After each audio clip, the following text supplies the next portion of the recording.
On day 1, I shamed the campus queen. I awakened as the world's only necromancer, a hidden class, while she was just a common, the necromancer.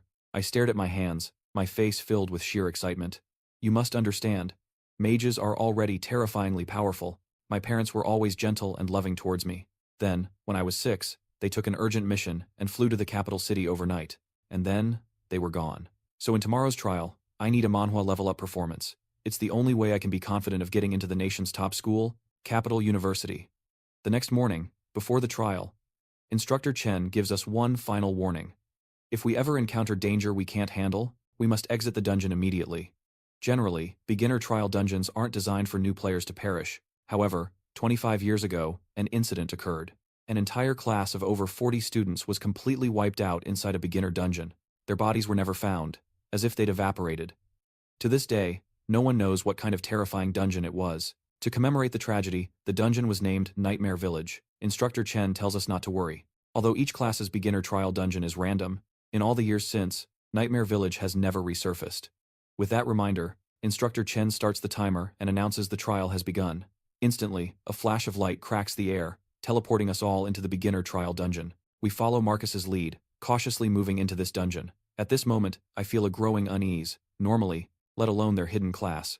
Legends claim that with a single wave of a staff, a necromancer could summon countless undead from another realm. When entering a dungeon, the system gives a notification. The oppressive darkness around us only fuels my unease.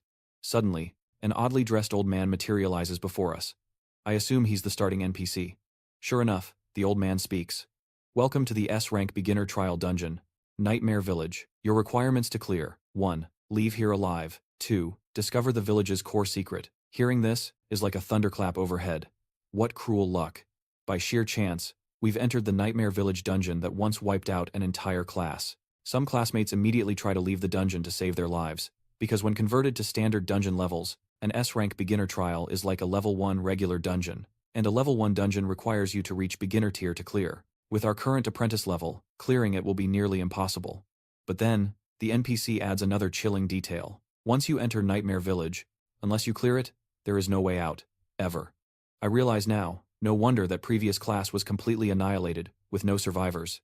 This old man doesn't seem malicious, so his words must be true. We need to find the core secret of Nightmare Village to leave here alive. Sure enough, the old man reveals his identity. He is the village chief, Warren, and there are 2 requirements for staying here: tearing through the gates of hell. On ancient battlefields, a lone necromancer could equal an entire army. In my excitement, I opened the attribute panel. 1. Do not touch the black stones on the doors. 2. You must be inside a house before dark, with all doors and windows sealed. I'm curious what you all think is lurking in the shadows of this place. Share your theories in the comments, and be sure to subscribe so you don't miss our fight for survival. At this point, I voiced my confusion to the chief. I didn't understand. Why can't we leave the house after dark? The chief didn't answer directly, but told us that when night comes, we would naturally have the answer. Then, class leader Marcus arranged us into 4 teams of 11 people each. Next, each team, as one unit, found a house to hide inside first. My team chose to spend the night on the 2nd floor of a home. When deep night fell, our classmate Leo saw his grandmother's figure right outside the window.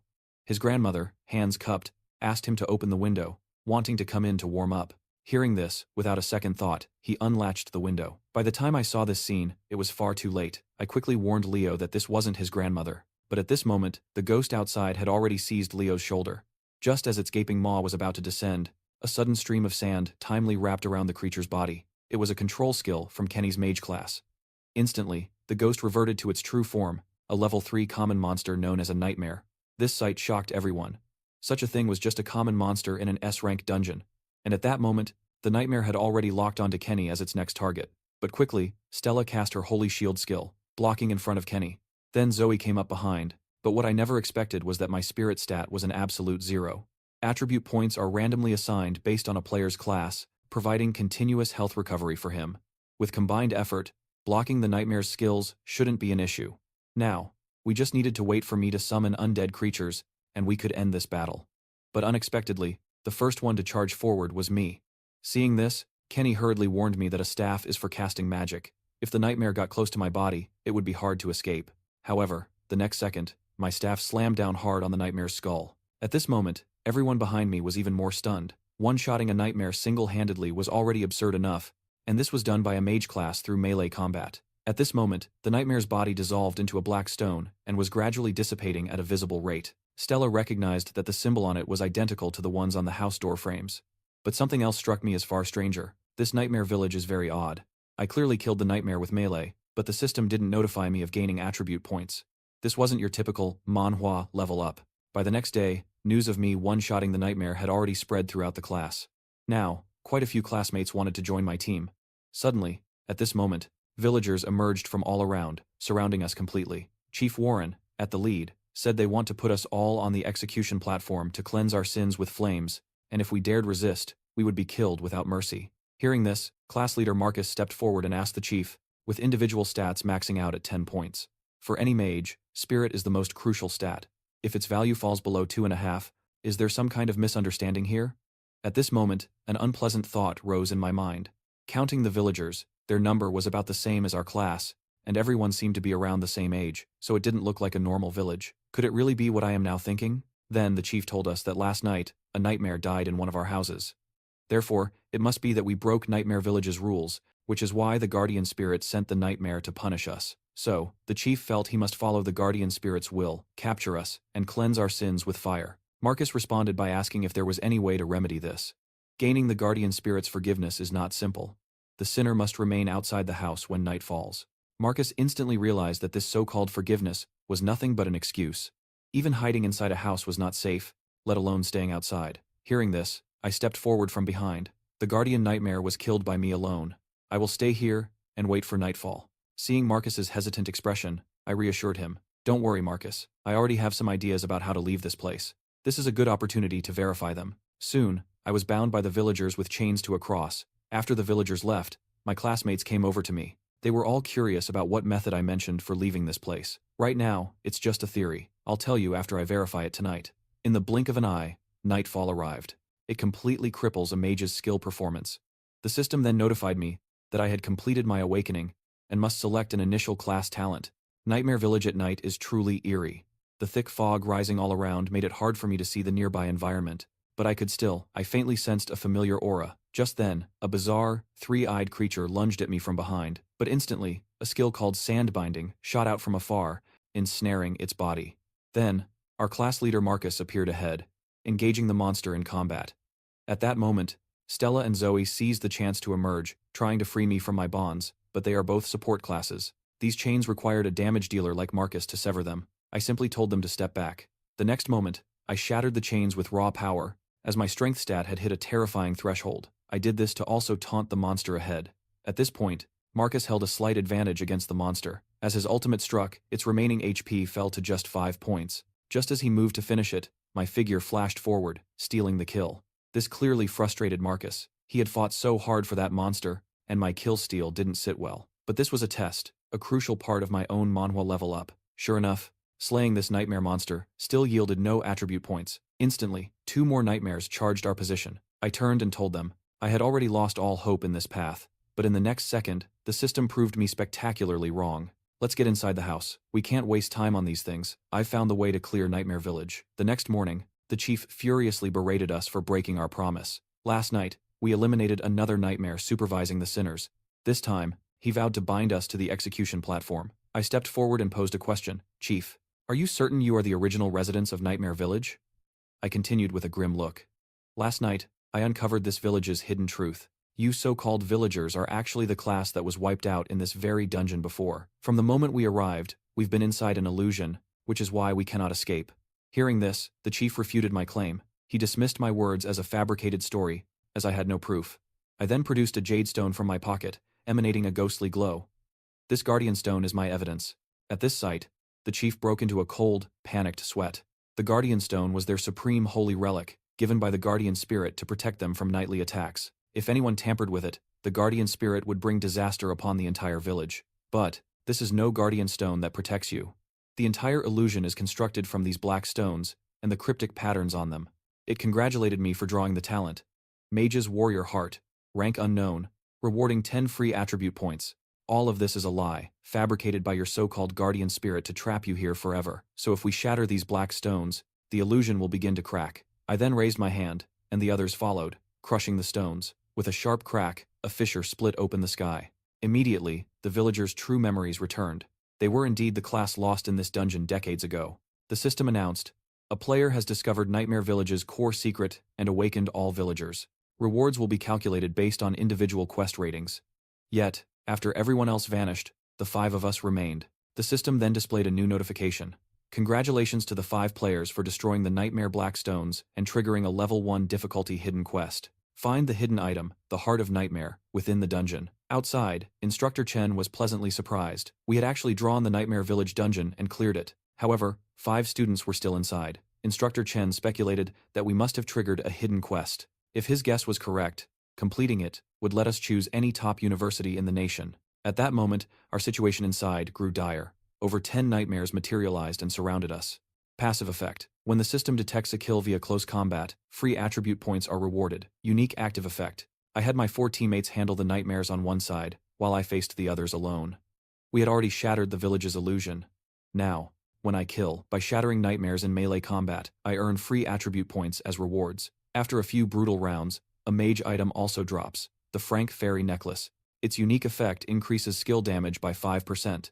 Frank equipment is decent for the apprentice stage, but since I can't cast skills right now, it's not very useful to me. So, I give this necklace to my childhood friend, Kenny. Then, we press deeper into the dungeon, searching for the quest item, the Heart of Nightmare. Before we can even take 2 steps, with a boom, the ground suddenly splits open.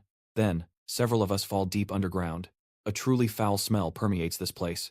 Kenny guesses we might have fallen into a sewer, but soon Zoe discovers the source of the putrid odor.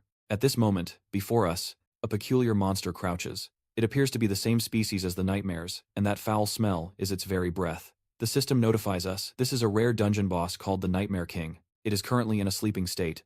If we wake it, we will be hunted by the Nightmare King. This scene gives me a theory. Perhaps the Heart of Nightmare is the Nightmare King's own heart. However, killing the Nightmare King now is almost impossible, because as a dungeon boss, its attack power is as high as 65 points. Just one normal attack could easily wipe us out. So, we must find a way to leave without waking the Nightmare King. The player can elevate all other attributes to match a single attribute's value. In that moment, it felt absolutely unreal. You have to understand, however, I believe there's a chance to kill the Nightmare King before us, because my strength stat has now reached 101 points. This is my own *** Manhwa level up ***. Combined with the passive Strength Works Wonders and the Skeleton King's Ring, I can take down 1/3 of the Nightmare King's HP in an instant. As long as the next attacks can hit the Nightmare King's vital points, it is possible to kill it. But this plan is extremely risky. One wrong move, and we will be instantly killed by the Nightmare King. I then explained the plan to my teammates. Although the Nightmare King's stats are intimidating, it has one obvious weakness, its defense value. So, I need you to help me draw its attention. That way, I am confident I can kill this Nightmare King. Hearing this, my teammates choose to trust me and put their fate into my hands. After all, we have made it this far by following my lead. After resting for a while, we move forward and carefully observe the Nightmare King's weak points. Because the first attack is extremely important, we must find its most vulnerable spot.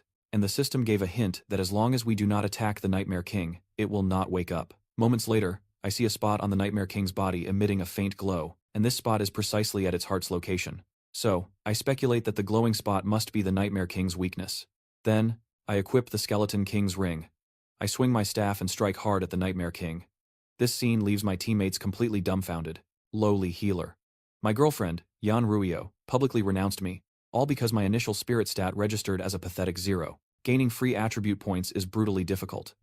Only leveling up provides a steady reward of points. Otherwise, it's completely down to individual luck. They did not expect an apprentice necromancer's physical damage to reach a terrifying 508. The system then pops up a notification. Player Zhou Yu has shattered the Heart of Nightmare in combat. The hidden quest is now modified to level 1 difficulty. Kill the Nightmare King. Seeing this, I quickly call to my teammates behind me to proceed according to the original plan. Marcus charges forward first, tanking at the front, while Kenny and the others provide buffs and covering fire from behind. But even with the attack power debuff on the Nightmare King, plus Stella's Paladin Shield, a casual strike can still take nearly 30 HP from Marcus. At this moment, I am already behind the Nightmare King, ready to strike. As an extremely fast figure flashes before my eyes, I swoosh my staff in a sweeping strike across the Nightmare King's abdomen. Soon, the system pops up an alert. Boss Nightmare King's HP is detected to be critically low. About to activate skill, Nightmare Realm. The Nightmare King's body trembles. Then a dark red light emanates from its body. This is an area of effect continuous damage skill that deals damage to all enemy units during casting and cannot be blocked. It seems the confusion those people suffered before was also from this skill's effect. I then waved my hand forcibly interrupting the Nightmare King's casting. And with Zoe's buff enhancement, I immediately launched the final strike at the Nightmare King. With a ding, the system congratulates me on successfully achieving the Nightmare Village boss's first kill. And this Warrior Heart's passive guaranteed, I could steadily farm free attribute points just by killing my enemies in close combat. It rewards me with 30 free attribute points, and will distribute reward ratings based on each player's performance. Player Zoe's fate, and ours, now rests on these results, and we'd love to hear your theories on what comes next. Dungeon rating, D rank, reward, the D rank skill book, Spring Breeze. Stella's C rank earned her the Thorn Armor skill book. Kenny, also C rank, received the Earth Blast skill book. Marcus, with a C rank, was granted the D rank skill book, Single Sword Form. My A rank Clear granted a B rank skill book, Withering Art, useless to me for now. My only hope rested on the boss's soul core. A flash of light revealed my reward, the B rank Dragon Piercing Sword. Its unique effect was potent. It boosted attack by 100 and ignored 30% armor, but was restricted to warriors. I stared at the blade, helpless. An incredible weapon, but I'm a mage. It was useless to me. I tossed it to Marcus. As a warrior, it was his to wield. A perfect fit. My own stats were a grim picture. Only my strength was acceptable. My health, a mere 70 points. My passive skill blocked all other stat growth, forcing me to find another path to survival. Then, the system announced our next phase. We had cleared all hidden objectives, and were being sent back. Emerging from the portal, we were met by an ecstatic instructor Chen, but the most broken part was the talent's active effect. Though it could only be used once, it could raise every attribute to the exact same level. His gamble paid off. We had stumbled into the Nightmare Village's hidden quest. This was our golden ticket. Completing it meant any top university was within reach. Soon, recruiters from the most elite academies began to arrive. While a hidden quest completion earned us favor, procedure demanded we still undergo a basic evaluation first. They had to verify our classes, and talents met their standards. A wave of helplessness washed over me. If they checked my skills, as a necromancer incapable of using skills, I would be instantly disqualified. Marcus, our leader, stepped up first. A B-rank talent sword cultivator. His single sword form effortlessly pierced Instructor Pierce's guard. And remember, Pierce is a mid-tier spear cultivator. Level 25. Sword cultivators truly are the apex damage dealers, just as the rumors claimed. Zoe, the healer, was next. At a mere level 4, she had already mastered the area of Effect Heal, Spring Breeze Blessing. Stella's power was just as staggering. Her shield didn't just absorb damage, it reflected a portion back at the attacker. Kenny's talent was even more monstrous. He could instantly cast Earth Blast with no tells. That kind of mastery normally requires. In other words, I could become an all-around powerhouse. This completely negated a mage's fatal flaws of low health and low defense, surpassing the apprentice tier. Yet Kenny was only level 5. For a moment, Instructor Pierce stared at Chen, bewildered. 5 prodigies at once? Was Chen some retired powerhouse in hiding? This rapid progression felt like a real-life Manhwa level up. Moments later, I was the only one left, untested. When I stated I was level 7, disbelief washed over Instructor Pierce's face. A legendary necromancer.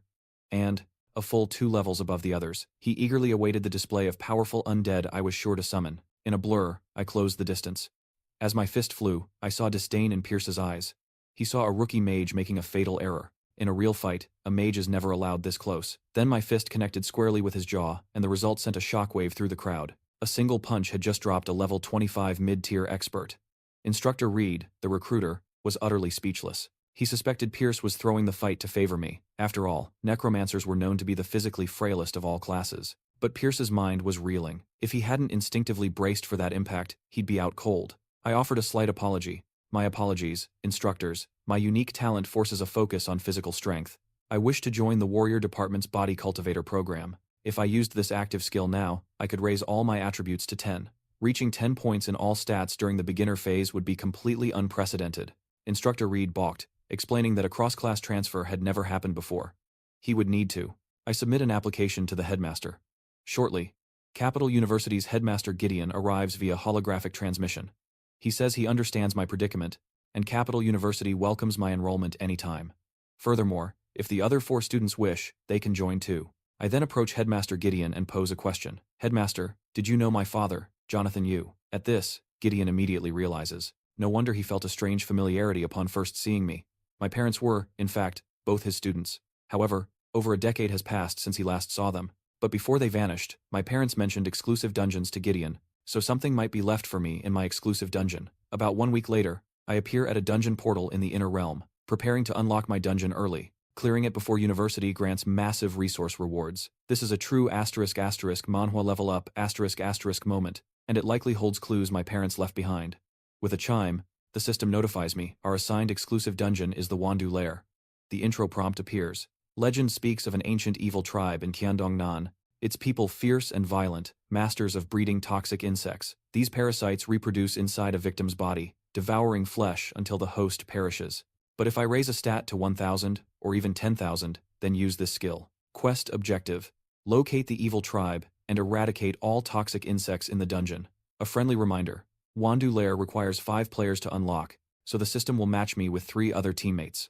After reviewing the details, I step through the dungeon portal. We soon meet our 3 other teammates. Their classes are 2 fire mages, Finn and Felix, and a warrior named Drake. Moments later, we reach the dungeon's first checkpoint. A great stone door materializes before us. Drake, the warrior, strides forth and unleashes a skill at the door. However, the system declares this an invalid attack. This door must possess magic immunity. It seems we must follow the provided hints to open it. I stare at the door, lost in thought. Does this stone door only have magic immunity? Before long, Finn deduces a rough answer. But by then, I've already forced the stone door open with my passive. Raw strength works wonders. This leaves my 3 teammates utterly speechless. Isn't this a mage-exclusive dungeon? What in the hell is this guy's deal? Honestly, I am a bit surprised myself. I was just trying to push it with a little force. Past the stone door, another one immediately obstructs our path. What's different here is that blood-red spider lilies cover the ground everywhere. Before we can even take 2 steps, a dark purple toxic gas envelops everyone's bodies. The system alerts us we are poisoned, losing 3 HP per minute until death. A necromancer with tens of thousands in every stat would be a literal god of war. And its passive demanded I engage in close-quarters combat to even work. I suspect the poison is from these spider lilies, so we must open this door quickly and escape. This door also takes just a single punch for me to blast it open easily. At this, my teammates' eyes widen in disbelief. These puzzle doors are meant to test a mage's mental agility, but apparently, that is no longer necessary. Soon, we emerge in a wide-open valley. The system notifies us we have completed the first objective: locate the evil tribe, Wandu Lair. Just then, a dark-skinned girl in strange attire appears before us. She asks if we are from the outside. She also notices we're poisoned by the spider lilies, and must follow her back to Wanling's sanctuary for the antidote. If the poison seeps too deep, it will be extremely difficult to purge it completely from our bodies. I silently watch the girl. What exactly is this Wanling sanctuary she speaks of? For now, our only choice is to follow her there. Moments later, we follow the girl to Wanling sanctuary. The so-called antidote, a 5-poison soup, is a broth brewed from various toxic insects and poisonous creatures. Yet, the effects are undeniable after drinking it. The spider lily toxin is completely gone from my body. But after everyone drinks the soup, the girl's parents demand we leave, as Wanling Sanctuary does not welcome outsiders. However, at the girl's insistence, we are permitted to stay for the night. As night falls, the girl heads toward the altar. Tonight is a rare full moon, one that occurs once a century. So, I dumped all 10 free attribute points from my awakening into strength. Then, under the system's guidance, I was teleported to the beginner quest hall. On such nights, Wanling Sanctuary holds a ritual to protect its people, and the living sacrifices are humans who do not belong to Wanling Sanctuary. In a flash, their flesh was devoured by the insect swarm. We saw this horror as we secretly followed. This Wanling Sanctuary is clearly tied to these venomous insects. The sheer number of them is overwhelming, with many tribe members involved. We must fall back to formulate a proper plan. Meanwhile, at the altar, the Wanling Sanctuary's chief senses our presence. She orders her subordinates to capture us. We would make perfect sacrifices for the Insect King. We raced back to the girl's house. By then, Finn was drenched in a cold sweat. If they discover our purpose, we'll be the next sacrifices. Just then, a skittering sound came from outside the door. Countless insects crawled toward us from all directions. Seeing this, Finn instantly cast his flame barrier as I brandished my staff to beat them back. Then I realized something. These insects were so weak, they gave no attribute points. Otherwise, this swarm would be a prime chance for a Manhwa level up. At that moment, Kenny used a combo skill to slow the insect swarm. A figure then slowly approached. He sneered, wanting us to witness Wandu Lair's power, but not expecting us to kill the insects they worship as gods. Only by completing this quest could I truly finalize my awakening ceremony. There, now, only one fate awaited us, becoming food for the swarm. This figure was a common NPC from Wandu Lair named Cancer. Merely common rank, his attributes far surpassed everyone on the team but me. An idea then struck me. A beginner hidden dungeon couldn't be designed to be this difficult. There had to be a hidden clear method. My body shot forward like a cannonball, instantly reaching Cancer. A single punch sent him flying. Utterly humiliated, Cancer entered a powerful state, Insect Devour. Everyone watched with shocked expressions. His stats had surged significantly again. Yet, a mere 2 seconds later, Cancer was kneeling before me like a broken dog. I demanded he confess the truth about the ritual. Cancer obediently revealed Wandu Lair's secret. They had a pact with the Insect Queen. On nights of the full moon, they offer fresh flesh as sacrifice. That ancient stone well is where the queen dwells and breeds her young. His words made Kenny realize the truth. The girl's parents cured our poison only because they had already marked us as the next sacrifices. I then asked Cancer my burning question. Why did the girl call this place Wanling Sanctuary, while they called it Wandu Lair? Cancer looked confused. The tribe's children were sent away to prepare the ritual. But then, he recalled something. Their chief often disguises herself as a little girl. An elven figure introduced herself as Elaine, the quest hall guide.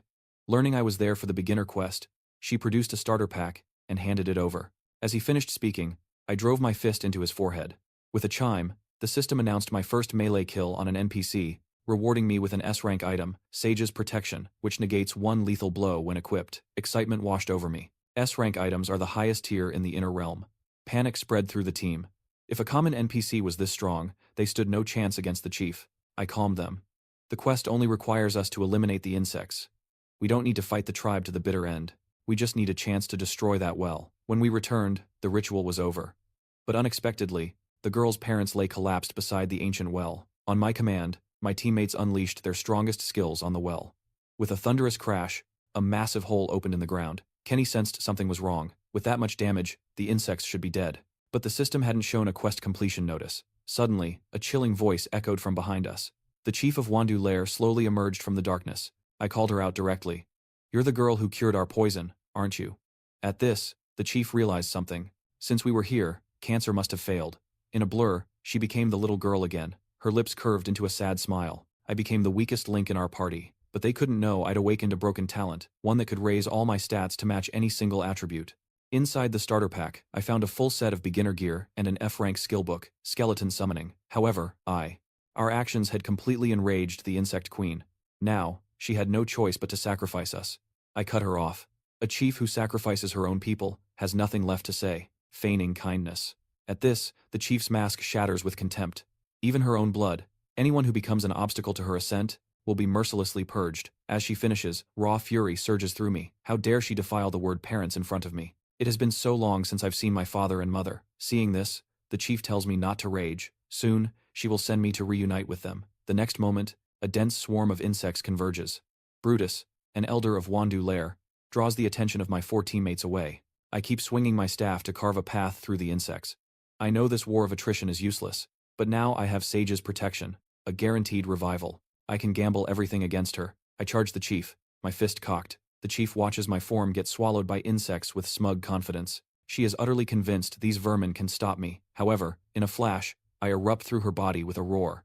A bloody chasm immediately opens on her abdomen. She begins muttering incantations, and the wound slowly seals shut. The system alerts me. The chief has entered her insect devour state. At this moment, something feels wrong. The chief's system rating is rare rank, so why are her stats weaker than Cancer's common rank? In that brief distraction, I probably can't use this skill book, since my spirit stat is a dead 0. As for the staff, though it looks built for casting spells, the chief's fist crashes down. That single punch obliterates most of my HP bar. One more hit, and Sage's Protection will trigger. Meanwhile, Kenny and the others are trapped in their own desperate combat. As an elder of Wandu Lair, Brutus's power is immense. Even their combined attacks cannot faze him. This only fuels Brutus's arrogance. How dare such weaklings invade his domain and cause trouble? But his expression soon twists.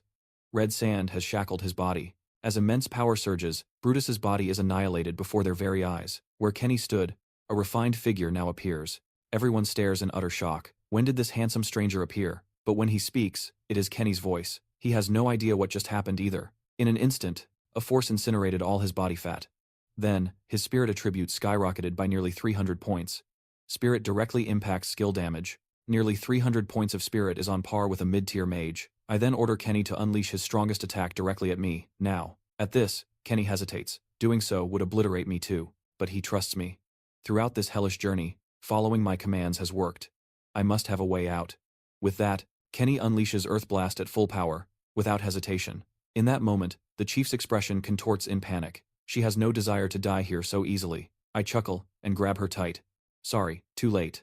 Thick smoke rapidly engulfs the area. Moments later, the system floods with notifications. Lethal damage detected. Its material is no ordinary stone. Combined with my 20 points of strength, it's a perfect melee weapon. The item Sage's Protection has activated. Awaken Zhou Yu successfully negates this damage. Additionally, for showing courage in the face of death, I am awarded an A-rank passive skill, Covenant of Strength. Its effect: for every 50 bonus HP, I gain 1 strength, and for every 1 strength, I gain 10 bonus HP. This is a true S-rank level passive, a genuine Manhwa level up. Health and strength now amplify each other endlessly. With my current 166 strength, I gain 1,660 bonus HP. My health has essentially doubled. Kenny approaches, looking bewildered. The chief clearly isn't dead yet. The system completion window hasn't appeared. At this moment, the chief's figure slowly materializes from the dense smoke. Her lips curl into a horrifying grin as she lets out a chilling cackle. She underestimated our power. From now on, she will fight with everything she has. As she speaks, she transforms into a creature with a human face and an insect's body. This must be the chief's true form. Her stats are now astronomically higher than before. The system flashes a crimson warning. Wandu Lair Dungeon Boss has been enhanced by an unknown power, its combat strength now far exceeding beginner difficulty. All players may now choose to exit the dungeon. At this, Kenny considers retreating. After all, dungeon rewards can be farmed again, but dying here means losing everything forever. I do not waver. Headmaster Gideon specifically told me to clear my exclusive dungeon. It likely holds clues about my parents' disappearance. The chief's face twists with contempt. I then asked the guide about the specifics of the beginner quest. A chime sounded. Player Joe's beginner quest. Escape the Mist Cavern. Important notes. She doesn't believe I can even scratch her body now. In an instant, we are locked in brutal combat. After several exchanges, my body is taking immense damage, but terror, sheer disbelief, fills the chief's heart. Before, one punch nearly ended me. Yet now, fused with her queen, she can't even land a blow. Worse, I'm supposed to be a mage, yet my raw physical power completely eclipses hers. As this truth sinks in, the chief involuntarily gasps, "Could you be from Baze?" Before she finishes, my staff falls. Stop spewing nonsense. Playing dumb won't save your life. After a few more brutal exchanges, I bring my staff down hard. In her final moment, clarity dawns. She sensed a familiar echo within me, something of the Great One who created her. The system chimes. I have slain an unknown creature with brute force. Reward: 15 free attribute points. Wandu Lair Dungeon Quest, complete. Drake's rating: F rank. Finn and Felix, E rank. Kenny's rating: A rank. As the primary contributor, my rating is S rank. I'm awarded the A rank skill book, Akasha Gate, and I hit level 10. But this is nowhere near enough. It just means I'm finally a beginner in the inner realm. The boss kill reward is the B rank Mad Spider armor. It grants its wearer 800 HP, a perfect match for my Strength Covenant passive. There is also a cube-shaped item. During the escape, the player cannot kill skeleton soldiers, and must escape as quickly as possible. But before she could finish, its description reads, "A mysterious force is sealed within." Moments later, the cube surges into my body.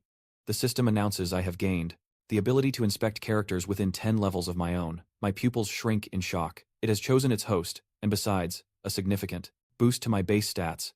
An unknown ability waits to be unlocked. Just then, the guide, Elf, Lane, approaches.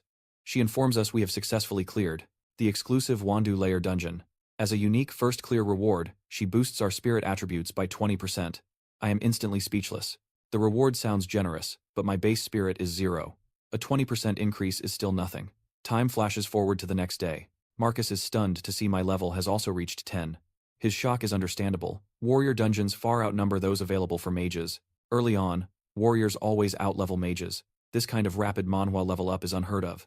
Yet, what makes everyone truly curious is Kenny. After only one day, Kenny is like a completely different person. Zoe then shares some news. All 5 of us received early acceptance to Capital University, but we haven't registered for this year's Inner Realm Grand Exam. The exam is basically an intense talent scouting competition. Even early admission students usually register for the exam. They all want to become the top scholar. Achieving that rank brings fame and fortune. I stepped into the portal. I was met with a cavern floor littered with countless skulls. Almost immediately, a skeleton soldier attacked from behind, plus an additional A-rank item. This year seems especially generous. Rumor is, the reward is an S-rank item. After some discussion, all 5 of us decide to enter the Inner Realm Grand Exam. After all, an S-rank item is priceless. On my way home, 2 figures materialize before me. My eyes narrow. I ask what they want, their deadly intent unconcealed. They ask if I am the mage, Zhou Yu, who slew the chief in the Wandu lair. A thought clicks. I recall the chief muttering bays before she died. If I'm right, these men are from that same organization. After a moment of consideration, I spin a lie. You have the wrong person. My name is Marcus, not Zhou Yu, but they don't buy it and move in to restrain me. Seeing this, I use Iron Mountain Charge, sending one flying. His companion is horrified. They are assassins, specifically trained to eliminate mages. Yet, I just overpowered his partner with pure physical strength. Maybe I'm not lying. After all, mages are notoriously fragile. He then clasps his hands apologetically, claiming he mistook my name in his haste. He is only ranked around 7,000, so intel errors are common. This Bay's organization is terrifyingly vast. A level 18 player is ranked a mere 7,000. I have to let them go. Otherwise, stronger foes will come.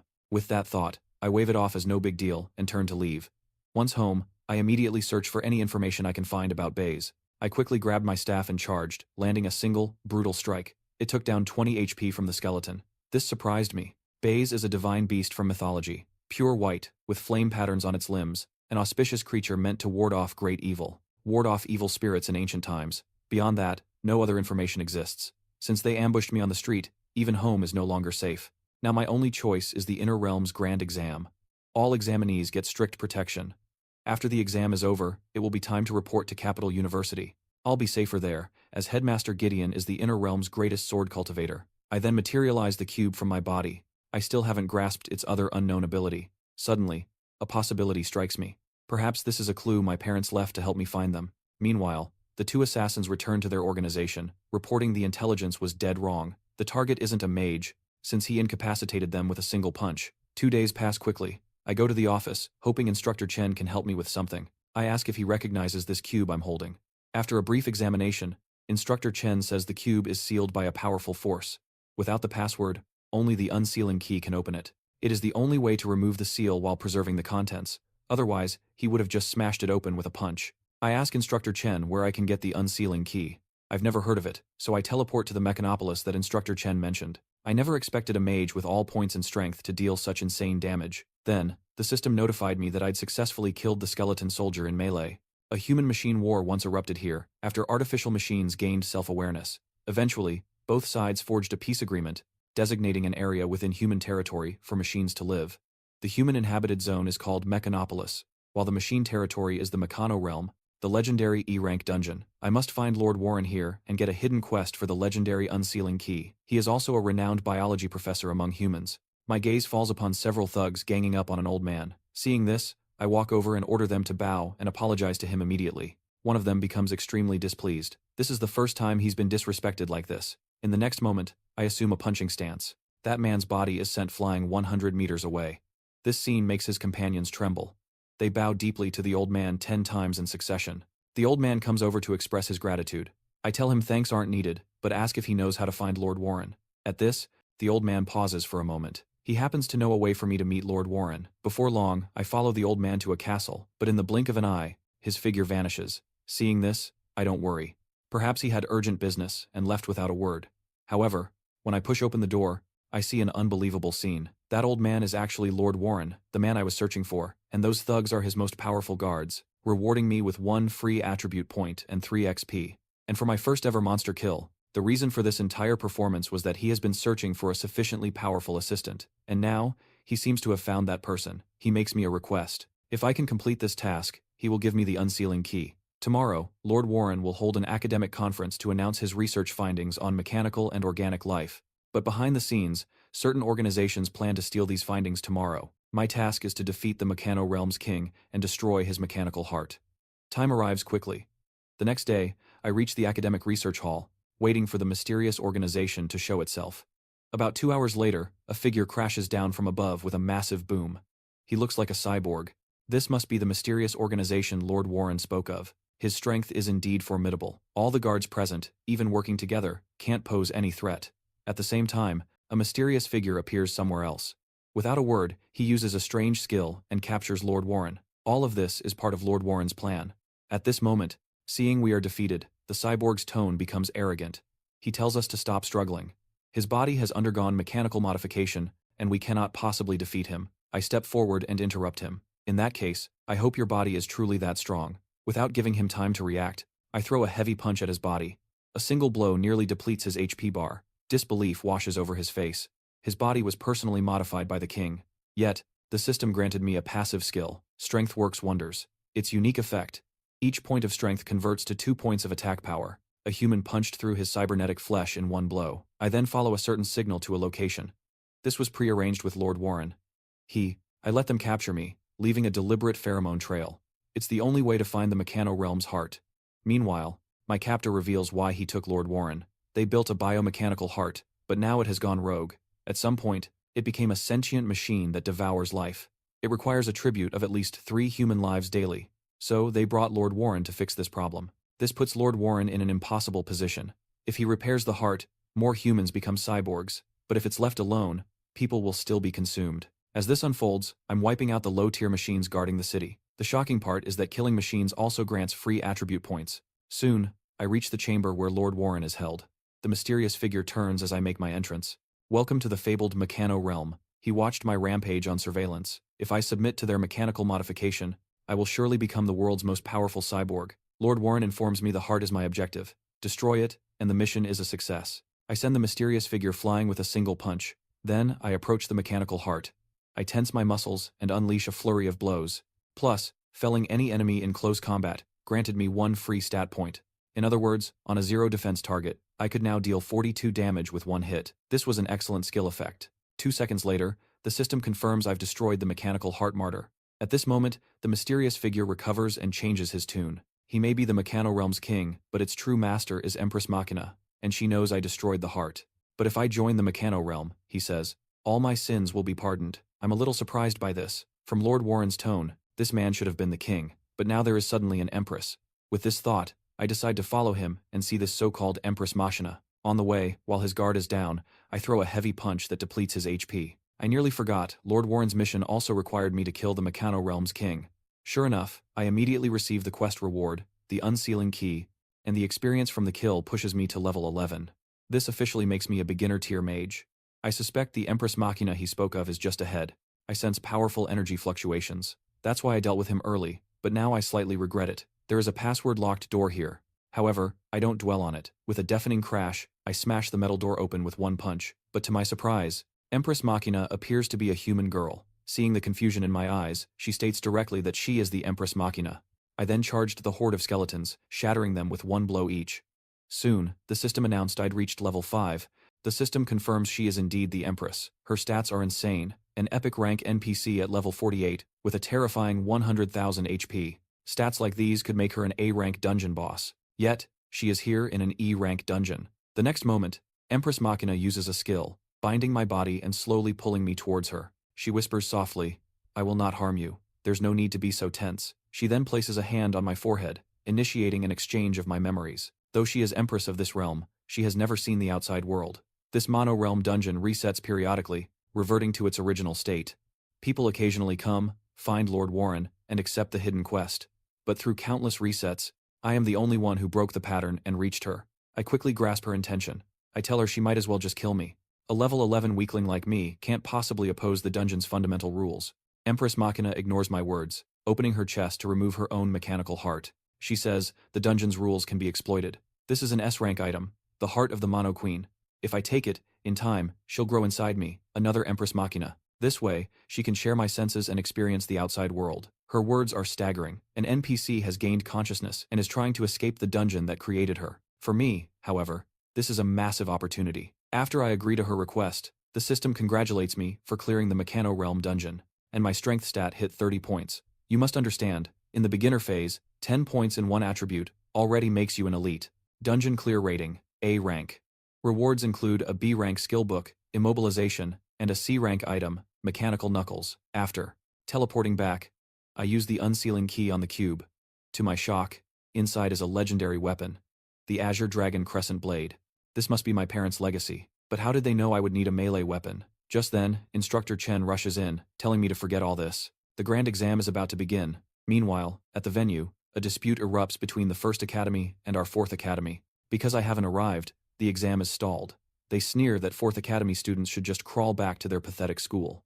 After all, every year, Fourth Academy candidates are just support roles, while First Academy has seized top scholar for 3 years straight. Fortunately, I arrive at the venue in the final moments. The First Academy students look even more disgusted now. They cannot believe the person who held them up appears to be a total weakling. I learn their names and smirk with equal contempt. Hope you can talk this big on the arena stage. Moments later, the chief examiner announces the exam's official start. This exam uses a point elimination system. A win adds 2 points, a loss deducts 1. A winning streak adds an extra point, while losing streaks incur no extra penalty. Reaching 30 points in a single stat was something I wouldn't have dared to imagine. But this Mist Cavern just kept spawning these skeleton soldiers, which felt strange. Logically, no beginner dungeon should be this simple. Just then, a bone-chilling sound echoed from ahead. Then, an even larger skeletal creature slowly stalked toward me. The system alert flashed. An elite monster, the skeleton captain. I stared at its stats in shock.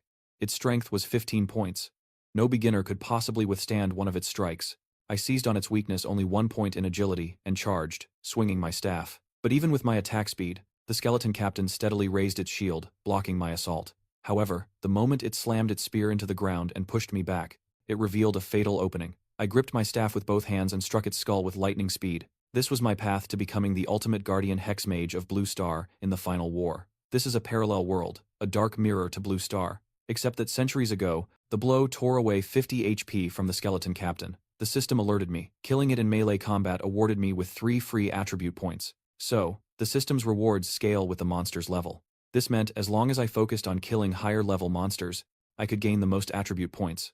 While grinding, there's also a chance for soul cores to drop, which give random rewards. By chance, the skeleton captain dropped a soul core. After opening it, I received a D-rank consumable item called Skeleton Gauntlets. Once equipped, the next attack would be a guaranteed critical hit. As I went deeper, more and more skeleton soldiers appeared before me. Though I was leveling fast, my HP was still a fragile 20 points. I had to be careful. After about 2 minutes, I hit level 20 from these skeletons, and my strength attribute reached a monstrous 46 points. Outside the dungeon, at this very moment, the other awakened had mostly completed their trials. Now, they looked confused. Logically, this year's beginner quest was extremely simple. Even players with support classes should have emerged long ago. And yet, the dungeon portal hadn't closed, meaning a player was still inside. Most speculated that player must have awakened a low-tier class. At this point, an unimaginable cataclysm descended upon this planet. Since then, dungeon portals have scarred the world. Humans are forced to choose. I had almost cleared all the skeleton soldiers in the dungeon, but just moments later, I witnessed an astonishing scene. Skulls all around me whooshed past. Then, with several deafening cracks, the skulls fused into one monstrous cranium. The mass slowly formed a skeleton beast cloaked in ethereal flames. A system notification blared.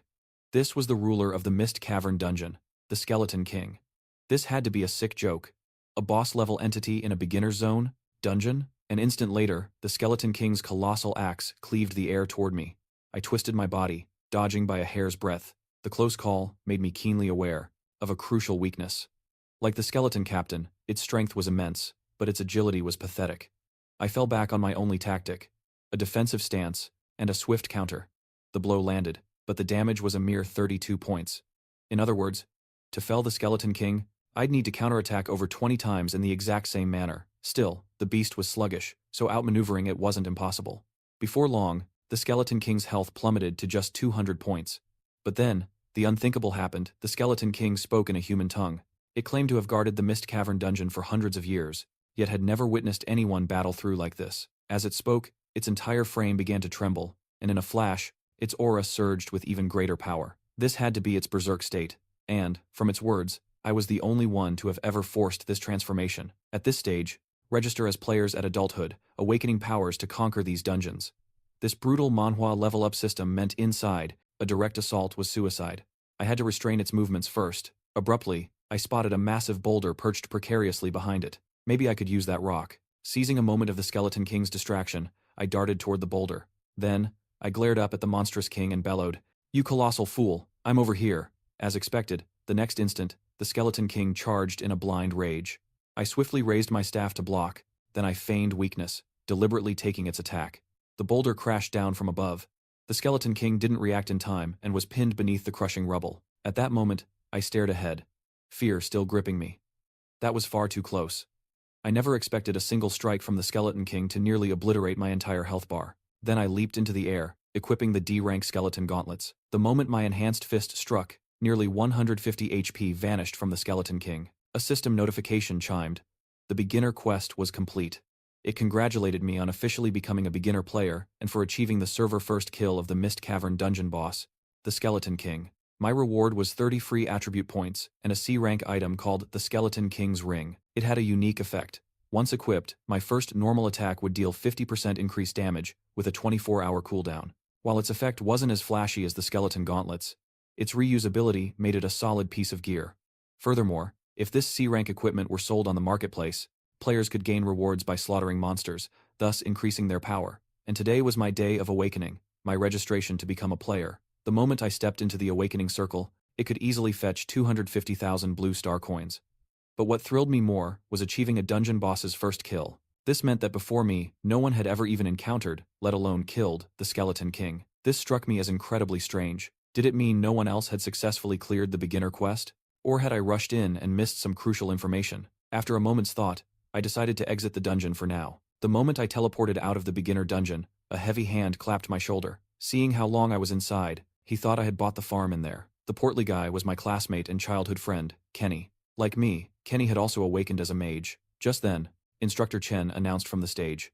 By now, every student in the class had completed their registration. The next step was tomorrow's team formation for the beginner trial. To help everyone pick suitable teammates based on their roles, the instructor had us introduce our awakened classes one by one. Most classmates were warrior types, with talent ranks mostly between D rank and F rank. A few top students, however, awakened rare classes like Paladin and Priest. The most notable among them was our class leader, Marcus, with his B-rank talent Sword Cultivator class, a big deal in the sword-revering Dragon Kingdom. This was considered an elite path. Sword Cultivators were an extremely powerful class on Blue Star, a real-life Manhwa level up. The instructor showed a relieved smile. A strange voice echoed in my mind. It congratulated me for successfully drawing the mage's hidden class. A student with a B-rank talent was already considered gifted. When my turn came, I told everyone I had awakened the hidden. My class is Necromancer, and my talent rank, I don't know. My statement hangs in the air, shocking everyone. A sword cultivator is a powerful class, yes. You might find 8 or 9 of them in the whole Dragon Kingdom. But a necromancer is a class recorded only in ancient texts. Legend claims that one once annihilated an entire guild over a simple grudge. Our class leader, Marcus, barely pauses upon hearing this. He doesn't see the hidden class as special. Even as a necromancer, its weaknesses are the same as any mage's.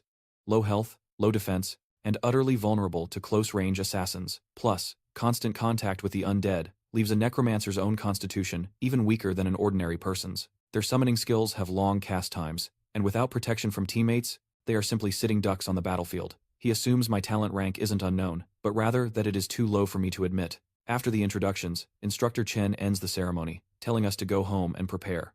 When I get home, my usual call of, "I'm home," is met by silence. This old house is all my parents left before they vanished. In my memory, the exam is divided by class into zones. The rules are simple. Per arena rules, HP only drops to a minimum of 1, preventing death. So, failure is only counted at 1 HP, or when one side surrenders. After 10 rounds, the top 10 scorers compete for the title of Top Scholar. In the public seats, last year's top scholar, Drake Soar, arrives to watch. He is confident the title will remain with the First Academy. My first opponent is Tyson Drake from First Academy, that loudmouth from before. My voice drips with sarcasm. "Oh, so you're Tyson Drake? My mistake. I thought you were some arrogant protagonist." The referee has us introduce our levels and classes. First Academy, Tyson Drake, level 9, Apprentice Lightning Mage. Fourth Academy, Joe Yu, level 11, Beginner Tier Necromancer. As I finish, Tyson's pupils shrink. I've already reached Beginner Tier, Top Scholar, Contender level. But conveniently for him, lightning magic naturally counters necromancy. Tyson then waves his staff, casting the skill Thunder Ring. The commotion on our field quickly draws the crowd's attention, because a lightning mage's awakening rate is less than 1 in 10,000, almost as rare as a hidden class. So now, they're all deeply worried for the lightning mage's opponent. Even last year's champion, Drake, shows interest, curious to see 2 major mage classes collide. I, however, don't pull out my staff to cast any spells. Instead, I just walk forward. Then, I effortlessly pass through Tyson's thunder barrier. This sight makes him break into a cold sweat. What kind of monster can just tank his proudest thunder barrier? Necromancers are known as the most fragile class. Right now, everyone shares Tyson's thoughts. This necromancer completely shatters their understanding. I've now reached Tyson and equipped the mechanical knuckles on my right hand. The sound of tearing flesh echoes. Tyson's body flies back like a cannonball. His HP bar instantly shows only 1 point. In reality, my attack dealt over 1,000 damage. On any other map, he would owe me 5 lives. Right now, everyone's expression shifts from doubt to pure shock. A necromancer tanking magic and dealing over 1,000 physical damage? This is a true Manhwa level up. Even First Academy's headmaster feels deceived. My profile clearly shows I'm a necromancer class. Yet, this scene is a hard slap across his face. Instructor Chen points out the rules don't forbid necromancers from training physical strength. Just then, a referee appears behind me. My performance was so overwhelming, someone reported me for cheating. They need to test me immediately. At this, other candidates breathe a sigh of relief. Good, he's only strong because of cheating. Otherwise, if they were matched with me, they would be utterly crushed. On the other side, I step into the detection formation, following the referee's instructions. Beyond all expectations, the formation shows no abnormal data, meaning that punch was my genuine strength. This was just First Academy's scheme to stop me from entering the second match, forcing a voluntary forfeit by the referee's judgment. After a brief delay, I materialized back in the arena. Sorry to disappoint you, but your hopes were shattered once more. My next opponent, clearly not the sharpest, immediately chose to surrender. He didn't want the public humiliation in front of the crowd. With the winning streak bonus, my points shot up to 5, the theoretical maximum, from just 2 matches. In the subsequent matches, every opponent paired against me silently chose to surrender. This continued until the 9th round, when the First Academy's manipulations matched me with a master from the Second Academy, Serena Shaw, a level 11 beginner tier ice mage. In the next instant, I clenched the Azure Dragon Crescent blade with both hands. My body surged toward Serena like a bolt of lightning. She reacted instantly, casting the defensive skill, Ice Prison. I snorted coldly, channeling power to my wrists. The blade danced, effortlessly shattering the ice blocks before me. The moment I leaped, Serena's face showed an expression of absolute victory. Seizing the momentum, she cast her control skill, Eternal Ice Wall. A frigid blue light tore through the air, striking me in the blink of an eye. The chilling force hit, and I was instantly encased in ice. Seeing this, the crowd felt pity for the previous challengers. It seemed I was all bark, vulnerable to control skills. But then, the referee informed Serena the match wasn't over. My HP was only draining gradually, not plummeting to 1 point. Hearing this, Serena stood aside, awaiting the inevitable result. After all, once time ran out, my HP would be gone. But the truth was, this damage would take at least 2 hours to fully deplete my health bar. Moments later, cracks spiderwebbed across her ice wall. Serena couldn't understand why my HP hadn't hit rock bottom. Instead, her ice prison was showing signs of shattering. In a flash, my silhouette emerged from the fracturing ice. Now, the game was truly over. From continuously casting spells, Serena's mana was completely drained. I showed no mercy and swiftly ended the match. After the first phase concluded, I had secured a 10-match winning streak in the eliminations. Alongside me, 9 other candidates also advanced to the second phase, the arena matches. The last one standing would be crowned this year's top scholar. I was the first to step up, choosing to be the arena champion because, during the break, Serena from the Second Academy had told me something. In the 9th round, I wasn't supposed to face her. Someone had been pulling the strings, trying to eliminate me from the tournament prematurely. Moments later, a figure strode onto the arena stage. He made a brazen offer, 2.5 million if I would voluntarily forfeit. He claimed he'd investigated my background, an orphan since childhood, living a hard life. He figured someone like me was just using the grand exam for fame and fortune. Hearing this, I chuckled and told him, "If only your strength was as big as your mouth." At that, his expression darkened. He introduced himself. Vincent Gray, from the First Academy, a beginner-tier shadow mage. His words confirmed it. He was likely the mastermind pulling the strings. Just then, Vincent's hands began to weave rapidly as he chanted under his breath. Then, with a grand flourish, he summoned his shadow servants. Much like my necromancer, the shadow mage is a hidden summoner class. The crowd watched, captivated. This was destined to be a spectacular battle. I admit, I was somewhat surprised. I hadn't expected Vincent's summons to be on par with a necromancer's, but my physical prowess had reached an entirely new level. Just a few casual swings of the Azure Dragon Crescent blade, and only 3 shadow servants remained. The sight left Vincent utterly stunned. Whoever said necromancers were fragile? Right now, I was a humanoid beast. However, the moment I dispatched the last servant, Vincent chuckled and cast another skill, Sacrificial Shadow Assimilation. The wound on his arm from my earlier strike healed instantly. At the same time, inexplicable pain shot through my right hand. I realized this was his skill's effect. Any damage to his body was reflected directly onto mine, but without attacking him directly, I couldn't win this match. Then, Vincent pulled a dagger from his pocket. Then, with a sickening sound, he plunged it into his own chest. Instantly, my own health bar plummeted. His behavior is unsettling. He's heart-pierced, yet stands there unharmed. And though the reflected damage isn't high, I feel each agonizing wave of agony. I never expected Vincent's next, utterly insane move. He grabs the dagger without hesitation and plunges it viciously toward a critical point. The instant before impact, I use the Azure Dragon Crescent blade to bat the dagger from his hand. At the same moment, Vincent seizes this exact opportunity, casting Sacrificial Shadow Assimilation again. That reflected damage drains nearly 500 HP from me. Still, this guy is also a hidden summoner class. He shouldn't possess such an overpowered skill. Perhaps that dark aura surrounding him is the skill's drawback. Then, I warn him, I have figured out your skill. If I am right, this punch could end you. Hearing this, Vincent shows no surprise. Instead, he claims his skill has absolutely no weakness. Meanwhile, behind his right hand, he quietly forms a purple energy sphere. In an instant, both figures collide with a thunderous force. Then, the instant he casts Sacrificial Shadow Assimilation, my raised fist smashes down hard. Right now, I watch his grave expression. If I truly guessed wrong, why are you still blocking my attack with everything? Then, I apply even more force to my fist. And moments later, I shatter his defensive shield completely. Right now, Vincent can't believe the scene before him.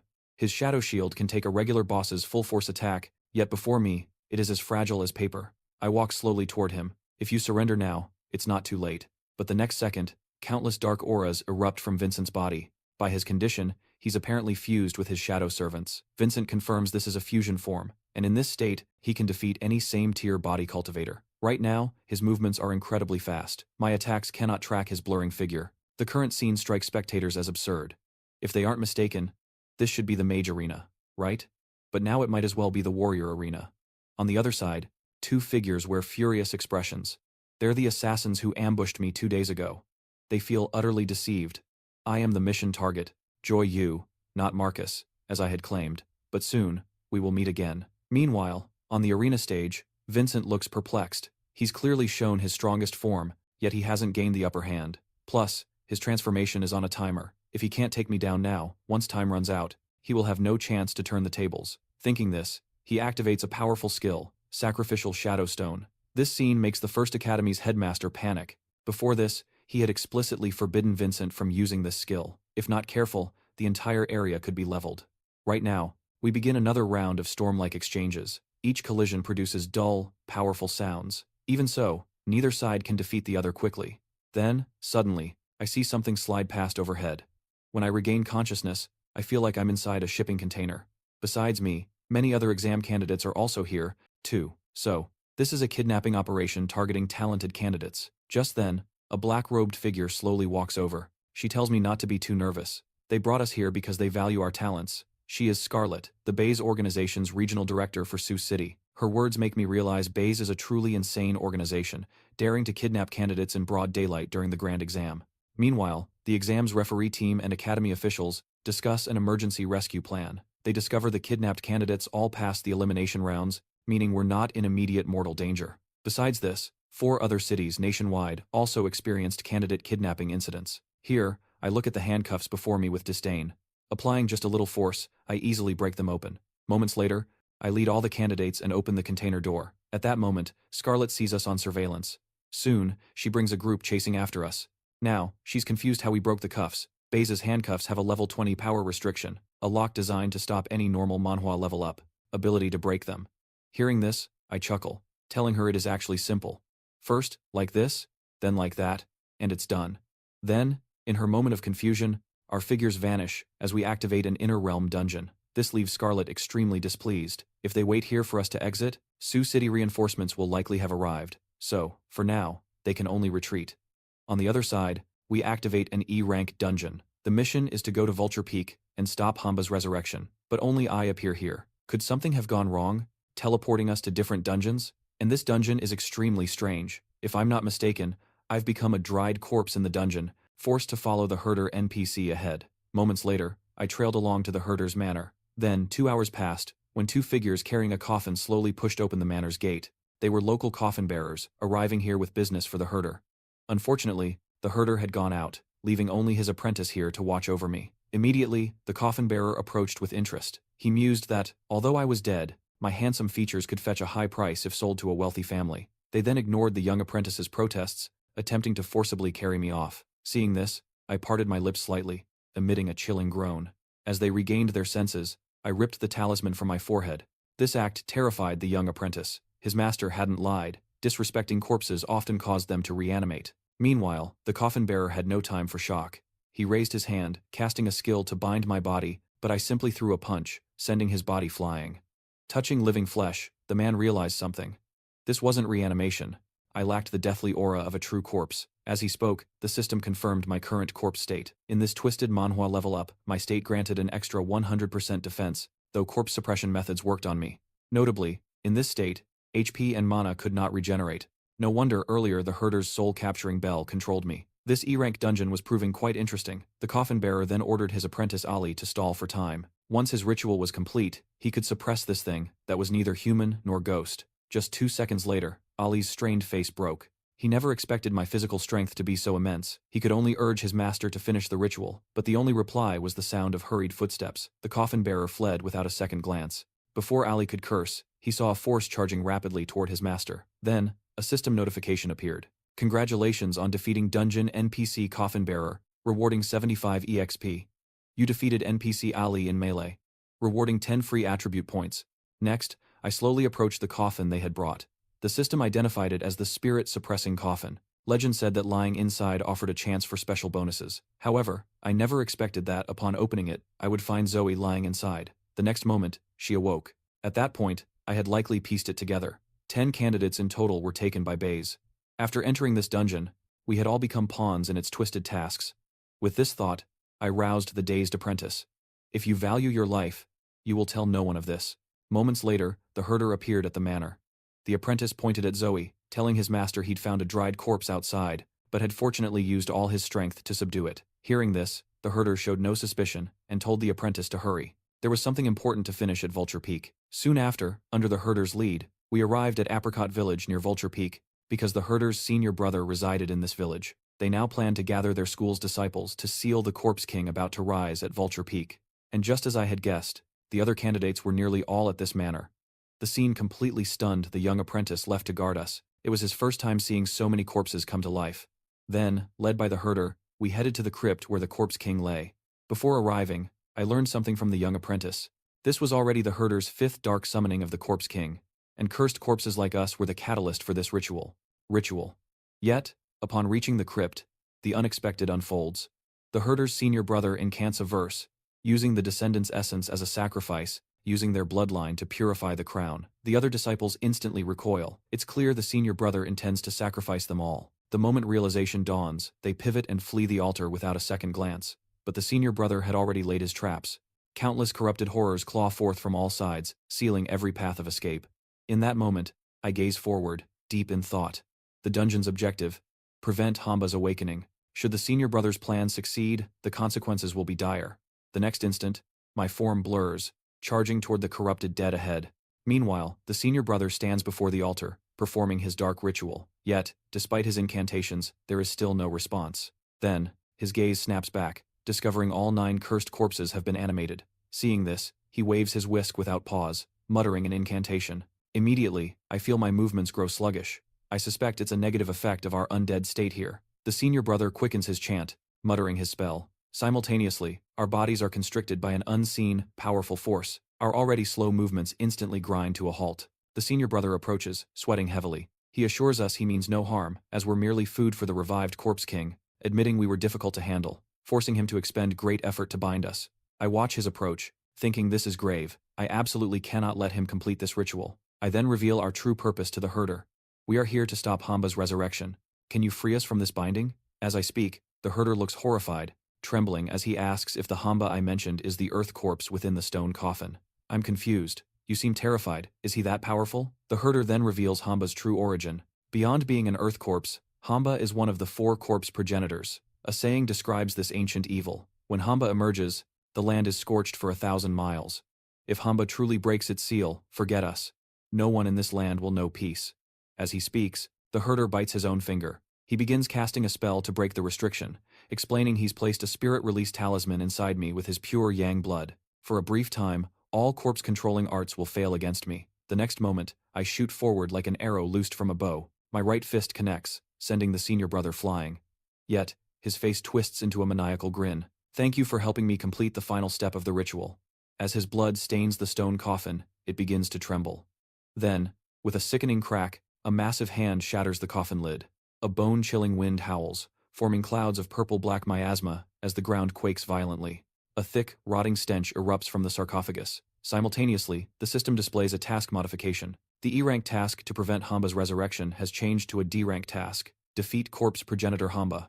This is a true Manhwa level-up moment, as the purple miasma dissipates and the progenitor's form is revealed. Level 20 Epic Boss, Hanba. The progenitor strikes first. Its form flashes forward like black lightning, moving at an astonishing speed to close the distance. I clench my fist and strike Hanba's chest with all my might. The powerful impact sends its body hurtling backward, crashing heavily to the ground. But then, Hanba's lips curl into a sinister smile. The next moment, a dark green miasma sprays from its mouth. Seeing this, I quickly sidestep to evade, but this corpse poison is a continuous health drain. Fortunately, Stella and the others arrive just in time. Now, Hanba strides toward us, simultaneously casting its support skill, Corpse Progenitor's Pressure. The system notifies us that due to this skill's effect, all our attributes will be reduced. This makes Kenny grit his teeth in frustration. Mage classes already have pitifully low health. Now it's been halved. This Hanba is far harder to handle than Chief Vex. Even the sword cultivator with the highest damage looks concerned. With his stats slashed in half, he could barely scratch Hanba. Defeating this monster would require perfect teamwork. However, in just a split second, a deafening crack shattered their focus. I was already on Hanba, my fist smashing straight into his chest without any resistance. A critical hit landed, dealing nearly 400 points of damage. Not to be outdone, Vincent summoned his shadow servants. At that very moment, Kenny and the others unleashed their charged spells. Two of the most potent skills slammed into Hanba at once. While he was distracted by the frontal assault, I swung my fist, already behind him. Attacked from both sides, Hanba's body sustained catastrophic damage. As the dust cleared, his body twitched, finally collapsing to its knees. Seeing my chance, I lunged, ready to deliver the final strike. The herder saw my move and frantically shouted a warning, but it was too late. With a deafening boom, Hanba's body was driven deep into the earth. Then, a system notification confirmed the kill. Corpse Progenitor Hanba defeated in melee. Vulture Peak dungeon cleared. At that exact moment, the herder rushed to my side, panicking. He said I shouldn't have been so reckless, that whoever kills Hanba suffers a terrible curse. Just then, Hanba's corpse began dissolving into a dark red mist. A second later, a system warning flashed. I had been afflicted by the Corpse Progenitor's curse and would face certain death in 30 days. Hearing this, I immediately asked the herder if there was a way to break it, but he just shook his head, saying that according to all known records, no one cursed by Hanba has ever survived past 30 days. Still, I kept my cool. The curse sounded terrifying, but Vulture Peak was only a D-rank dungeon. After all, Capital University had to have an answer. Just then, Kenny called out, reminding me to grab the soul box that dropped from Hanba's defeat. But Vincent had already reached the boss's soul box. He smirked, flashing a mocking grin. Big thanks for taking out the Corpse Progenitor, but this soul box is mine now.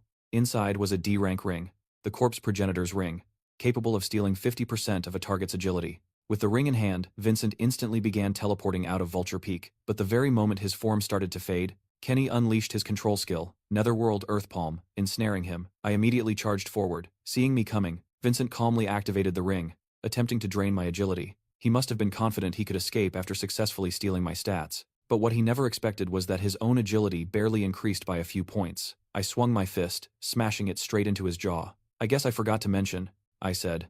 Every single time I level up, all my points go into strength. And without the Corpse Progenitor's aura, handling you is almost too easy. As Vincent hit the ground, a freezing skill shot out from behind, encasing his legs in ice.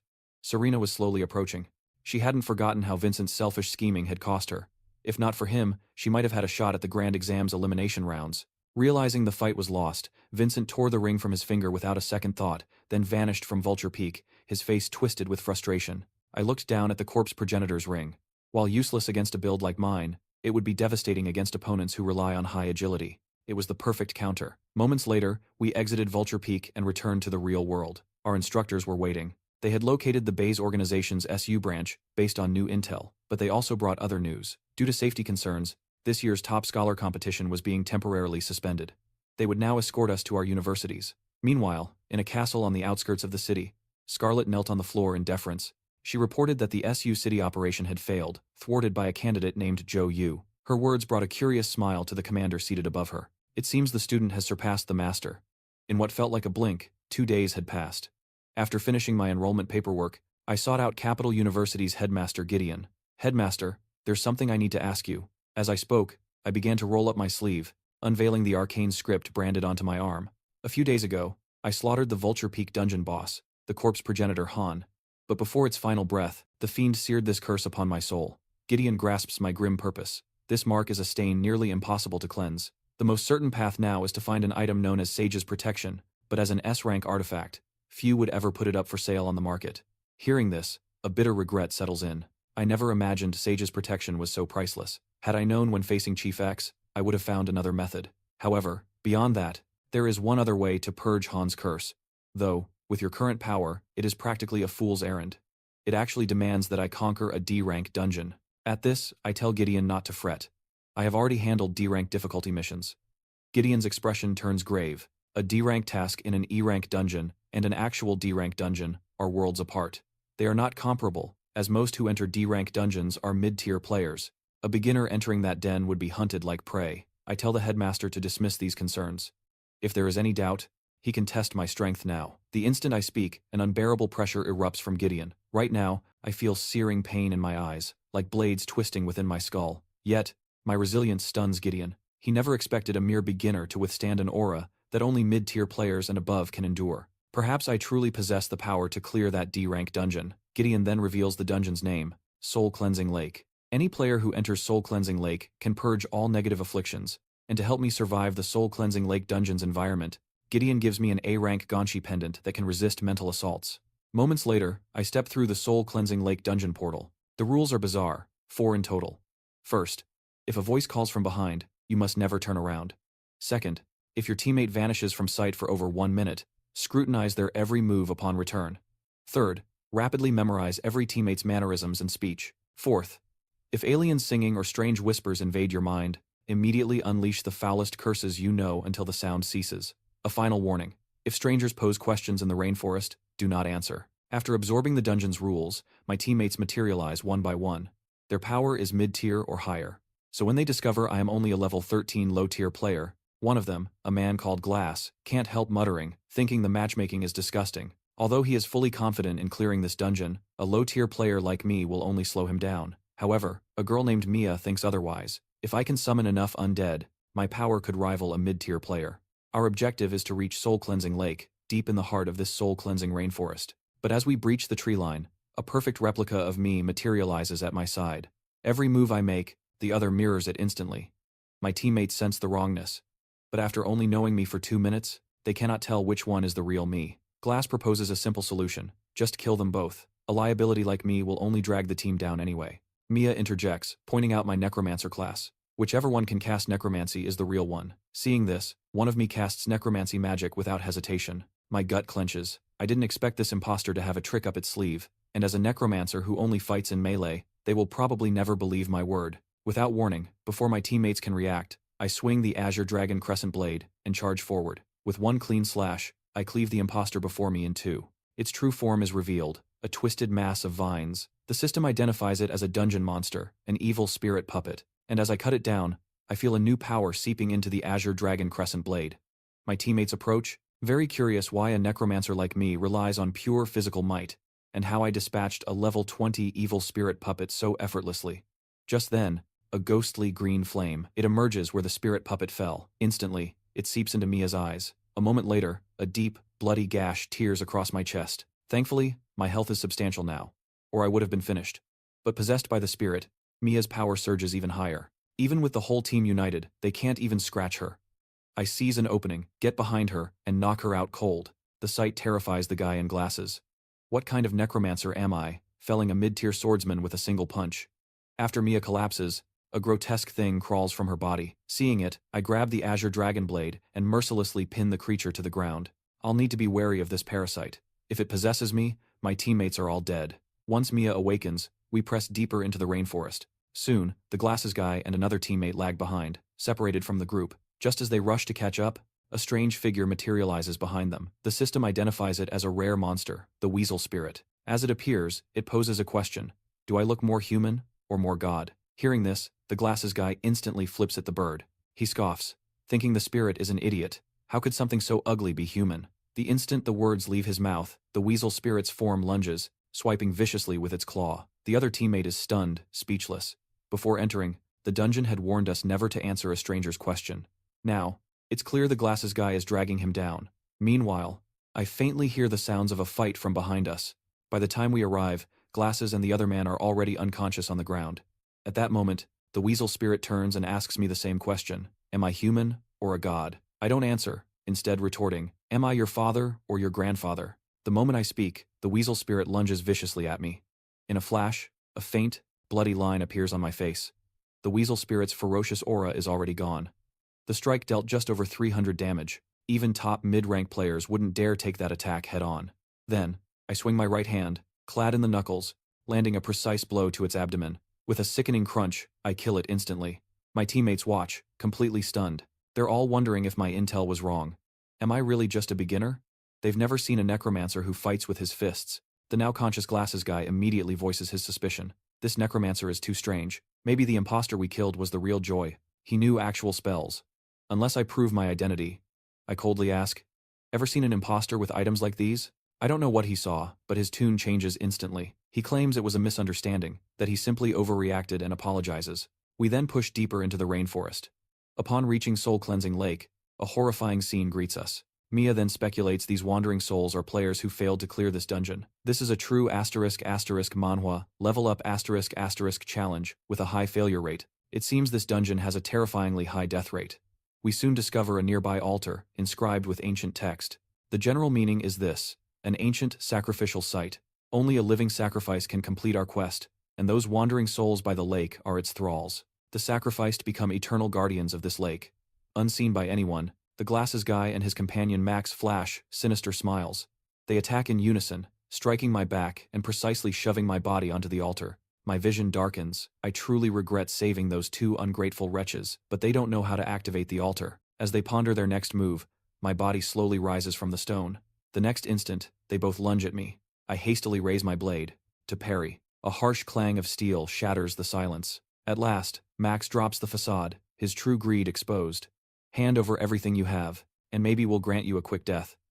His words are hollow. I remain unfazed. So that was the reason for their sudden turn. They were after my gear all along. Just then, the four-eyed coward makes his move, striking from behind. But Mia intercepts his pathetic attack. The fool seethes with frustration. He snarls at Mia to get lost and stop ruining his plan. He insists he's helping the team complete the dungeon's quest. As long as they sacrifice me, they can conquer the soul-cleansing lake dungeon. Mia refuses to listen, remembering how I saved her when we first entered. The monument demands a living sacrifice, she counters. It never specified a teammate. Instantly, the area erupts into a chaotic frenzy of flashing steel. Amid the chaos, a lone figure activates the altar. A moment later, our bodies are racked by violent tremors.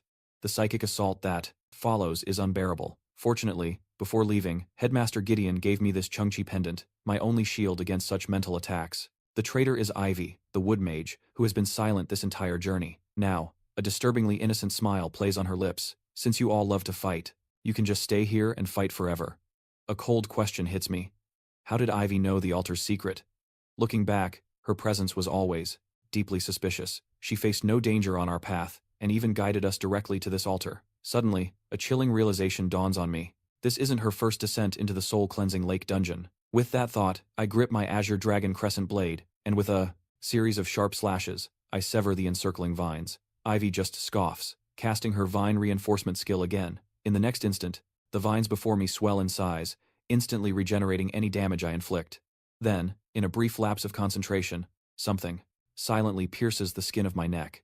As Ivy closes in, I swiftly activate the corpse Progenitor ring, siphoning 50% of her agility. Then, I equip the Chuni pendant, gaining a 30% skill power buff.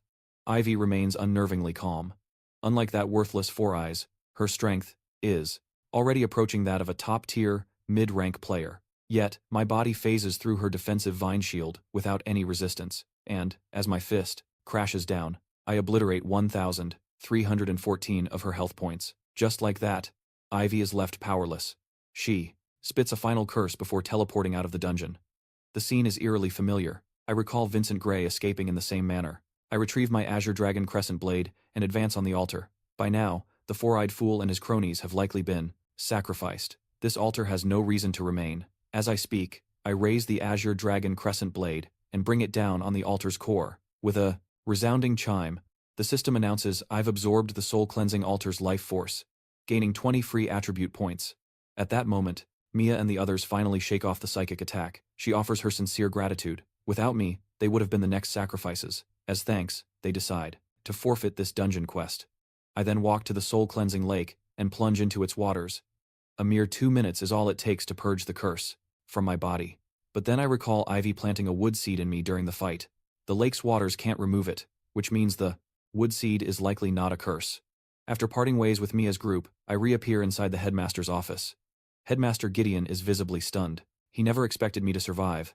I tell him I didn't fully clear the dungeon. The soul-cleansing lake dungeon's difficulty was a brutal Manhwa level up. I just used the lake and then teleported out, but his pendant is the only reason I returned alive from the soul-cleansing lake. That night, I lie awake, contemplating the mysterious wood seed. In my haste, I forgot to ask Headmaster Gideon if he knew anything about its origins. I had no idea a far greater storm was already gathering. The next day, at enrollment registration, everything would change. The counselor's face was a mask of rage. I'd forsaken the mage major for the path of a body cultivator. I dared not speak the truth. If the necromancer instructor discovered I couldn't summon skeletons, he'd crush me instantly. After the tirade, the counselor handed each of us a student card. Capital University uses a unique credit system. The card holds 10 base credits.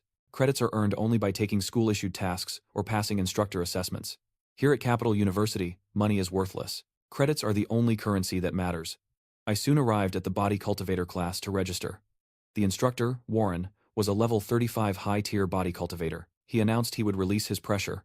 Only those standing after 5 minutes could remain qualified for this class. With a wave of his hand, a terrifying pressure erupted. Instantly, the surrounding students felt an unseen force crash over them like a tidal wave. Breathing became a struggle. Instructor Warren then gave us a moment to prepare. Just then, a player named Liam emerged from the group. He warned that facing Warren head-on was suicide. We had to cooperate to survive this test. The plan: form pairs and take turns facing Instructor Warren. He suggested pairing one strong with one weak, ensuring balance so everyone could pass. Seeing me alone, Liam invited me to join him. However, he was curious. "You're so thin. How can you be in a body cultivator class?" I met his gaze. "I'm not a body cultivator. I'm a necromancer." At that, nearby students began to jeer. A necromancer snuck into the body cultivator class?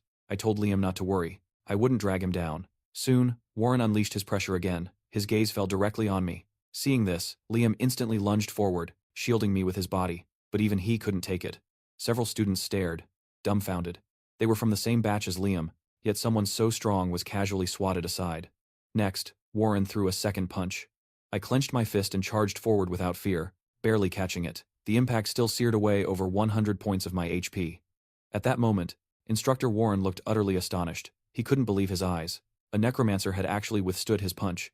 At this thought, his entire body tensed and intensified the pressure. This time, I caught it again. The HP loss was now nearly 1,000 points. This shocking Manhwa level-up scene left everyone reeling. What is this guy? He's supposed to be a necromancer. How is this possible? I was speechless myself. I hadn't expected him to strike so hard. Was Warren using me to make an example? The next moment, I grinned. "Instructor Warren, did you forget to eat breakfast?" My remark made Warren laugh instead of rage.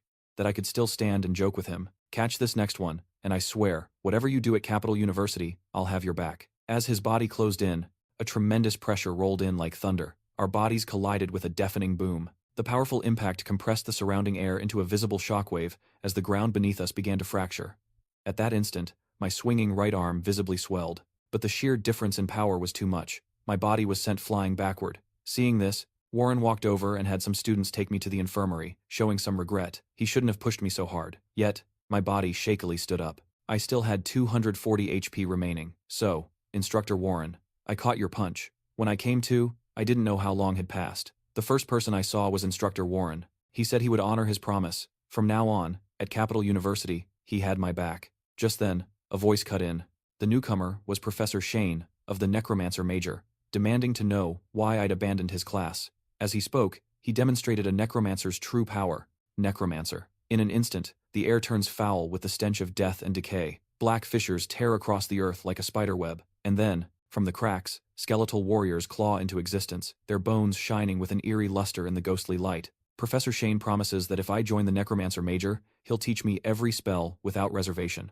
His words are truly tempting, but my spirit stat is 0. I can't summon even the weakest skeleton soldier. So I politely decline. "I'm sorry, Professor Shane. I'll remain in the body cultivator class." At this, Professor Shane relents. He produces a card and hands it to me. saying I can contact him anytime if I change my mind. With that, he steps into a teleportation circle and vanishes from the rainforest. Infirmary. Instructor Warren tells me to recover fully, as a special training camp awaits me. In what feels like an instant, it's the next day. Warren leads us into a C-rank dungeon. Our task: sit cross-legged in this dark forest until sunset. It sounds deceivingly simple, but this place is a vortex of razor-sharp wind blades. Without serious ability, surviving a full day in this hell is impossible. Instructor Warren declares, this is the necessary trial for any true body cultivator. He adds that unexpected surprises are hidden within. As always, Liam is the first to advance. The instant he enters the circle, countless knife-edged wind blades relentlessly assault his body. Now, we have no choice but to brace ourselves and follow. Warren calls out from behind. As long as your defense is over 100 points, these wind blades should be manageable. I stare at the 6 defense points on my system window, utterly speechless. That old man definitely holds a grudge. Still, my HP is nearly 5,000. Converted, that's hundreds in defense. Yet, when I step into the storm of blades, my expression shifts to surprise. The surprise, Warren mentioned. Training here actually increases defense. 2 hours fly by. Despite my massive HP pool, it's draining far too quickly. At this rate, I will not be able to survive the entire day. But then, the dormant wood seed inside me stirs to life. I feel my health bar steadily climbing. It's drawing energy directly from the forest. A survival instinct, triggered by my body's failing state. With this, it perfectly offsets the draining HP. As hours pass, students drop out. But what shocks everyone is that I, a necromancer, am still enduring. After another 2 hours, even Liam is forced to retreat from the circle. Now, I am the only one left inside the wind circle. I don't emerge until nightfall. By then, my defense has risen to 23 points. In a single day, it has increased by a full 17 points. Soon, it's our day off. But I plan to return to the wind circle, because over these few days, my defense has skyrocketed. This is a true Manhwa level up moment. Suddenly, Kenny and the others approach from behind. They ask if I'm planning to form a guild. With a guild, we could access exclusive dungeons, guild wars, and more. They've already chosen a name for it, the God Slayer Guild. Hearing this, I agree without objection. I tell them to submit the application first. I'll find them after I finish my training. But after more training, my defense barely increases. I must have hit the defense cap for a beginner tier player. After all, a beginner with 500 defense points is unheard of. Just then, a mysterious light materializes before me. From it, the figure of Empress Machina slowly takes form. I'm startled. How did you get here? She explains, it's because the wood seed within me has been absorbing so much energy lately. By chance, it allowed her to construct a new body. With that said, she transforms into a mote of light. With a flash, she merges into my very heart. A promise was made, and now I must help her experience the outside world. It's a bizarre feeling, having another person suddenly inhabiting my body. I then head to the guild formation point, preparing to meet Kenny and the others. Meanwhile, on the other side, Kenny and his group are surrounded by a pack from the Crimson Fire Guild. All because the opposing guild needs honor points for a proper Manhwa level up, so they initiated a guild raid. Their other excuse is, our guild's name is too arrogant. A god guild? What nonsense. Never heard of it. By the time I arrive, Marcus has already been beaten into the ground. My gaze turns to ice as I equip my knuckles. They touched my people. Did you ask for my permission? The moment I speak, their vice president, Rocky, flashes a mocking smile. In the next instant, he swings his fist and charges at me. As his fist slams down, my body doesn't move in the slightest. At this moment, I'm unimpressed. I thought the Crimson Fire Guild was something special. Turns out you're just small-time thugs. Rocky doesn't register my words. His mind has gone blank. I clearly used 80% of my strength, yet I couldn't even scratch his defense. Could he be a fist cultivator, specializing in defense? With that thought, he unleashes another skill, 7-kill fist. This sight makes the Crimson Fire Guild members relax completely. They've all witnessed the power of the 7-kill fist. There's never been a precedent of a same-tier body cultivator taking it head-on. However, over here, Rocky's lips tremble slightly. His 7-kill fist has no effect whatsoever. I chuckle. Is your little performance over? Now, it's my turn. Just then, someone behind Rocky points out that since my defense is so high, my attack power must be pathetic. So, in a full-force clash, the advantage is absolutely his. Hearing this, Rocky's confidence returns and he assumes a battle stance. That's right, he refuses to believe my attack could be as terrifying as my defense. The moment he finishes speaking, my figure flashes past. I swing my right fist, colliding with his. In a single instant, Rocky's body loses all control and slams heavily to the ground. At the same time, his right fist is severely deformed. Just then, a figure slowly emerges from the crowd. The moment he appears, I sense a shift in the surrounding aura. This person's strength is at least mid-tier, if not higher. His tone is deceptively polite. He introduces himself as Luther, the president of the Crimson Fire Guild. For either side, An all-out guild war would mean significant losses, so the outcome should be decided between just him and me. The losing side concedes and pays the corresponding honor points. His words make Kenny flare up with anger. The rules seem fair, but Luther's strength is already at a mid-tier player level. I agree, almost without hesitation. Immediately after, Luther charges forward in a flash. His fist slams heavily onto my blocking left arm. The strength is undeniable. He's a mid-tier player, and this force is formidable. Could he also be a body cultivator? But in the next moment, a dagger suddenly appears in Luther's other hand. Instantly, my HP drops by several hundred points. I was too careless.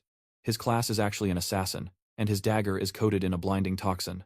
For a moment, my vision blurs. Then, Luther uses Gale Fist, striking me again. The toxin makes my movement sluggish, and I take the punch head-on. Luther presses his advantage and draws his dagger, preparing for the final blow. However, just as the blade is about to pierce me, a red glow begins to emanate from my body. An attack from nowhere directly blasts Luther away. In that instant, his HP bar drops to only half. Empress Machina's voice tells me to be careful. My body is also her body. Luther seems terrified by this power. He spits out a threat and turns to leave. My eyes turn to ice as I activate the corpse progenitor ring. You started this fight. You don't get to be the one to end it. The next second, I shoot forward like an arrow loosed from a bow. My fist strikes Luther's chin with lightning speed. With a dull thud, his body is jolted backward repeatedly. At this moment, his heart sinks. Things have come to this. He has no choice but to go all out. Besides, that strange attack from before seems to be gone. He guesses I must expend most of my stamina to use it just once. With that thought, he quickly spits out poison stingers. His maw. Reacting, I quickly cross my fists to block, but these venomous stingers have incredible piercing power. Even after deflecting them, I still feel a numbing paralysis. Just then, Luther escalates his assault. Instantly, countless poison barbs materialize in midair like scattered petals. Luther claps his palms together, activating his skill, wisdom, restraint. The next moment, my body feels trapped by an immobilizing curse, unable to move. At this moment, Luther completely drops his guard. This is a killing blow designed specifically to counter physical fighters. Any warrior class player struck by wisdom restraint will lose all mobility. As he speaks, he repeatedly slaps my face with his right hand. You think you're tough? Try that again. The Crimson Fire Guild members erupt in mocking laughter. This naive fool actually believed a beginner-tier player could defeat a mid-tier player. A moment later, a single word slowly escapes my lips. This instantly fills Luther with a sense of dread. Being struck by his wisdom restraint should make it impossible to even speak. He prays he just misheard. However, the next instant, my entire body tenses and erupts with immense pressure. Then my cold voice pierces his ears like an icy shard.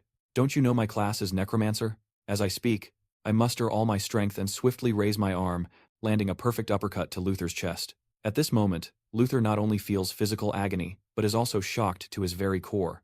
What kind of twisted manhwa level up is this? How can a necromancer have such immense physical power? Then, a ding. The system announces that Godslayer Guild has won the guild war. Crimson Fire Guild's honor points are transferred to Godslayer Guild. After this battle, no one suffered major losses except for Zoe. Her shield was shattered in the fight, which is nearly catastrophic for a defense class player.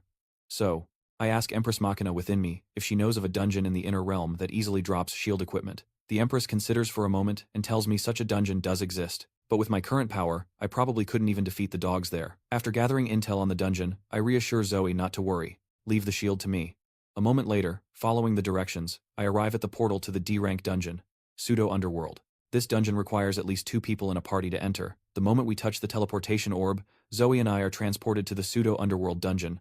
Opening prompt. The Underworld is a realm created by Hades, king of the dead, and the Pseudo-Underworld is a one-to-one replica made to imitate the true Underworld. Also, being an artificial pseudo-world, this time there's no special form like at Vulture Peak. Instead, we enter the Pseudo-Underworld in our living state. But I soon notice something strange. At this moment, a cross materializes on Zoe's neck. I recall Zoe never wore accessories. A moment later, the same cross appears on my neck as well. I figure this must be some kind of quest item. With a ding, the system displays a quest window. Clearing the Pseudo-Underworld dungeon requires completing phase missions. Mission 1. Successfully pass through the legendary gates of hell. Mission 2. Cross the Acheron River. During this time, you must protect the cross from being lost. Only by completing all phase missions can you get the dungeon clear reward. Friendly reminder, please trust your teammates 100%. Just then, a phantom materializes ahead. It must be the guide for this dungeon. Just follow it. Soon, we arrive at the gates of hell.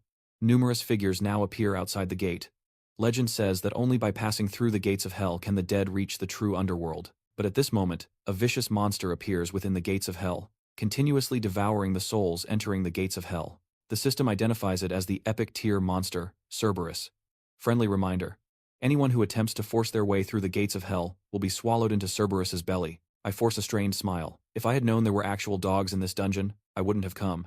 Hearing this, Empress Machina looks on with disdain. Cerberus is a hound native to the underworld, so what I said before wasn't wrong, but the system quest only asks us to pass through the gates of hell. As long as we don't try to force our way through, it shouldn't be too much of a problem, right?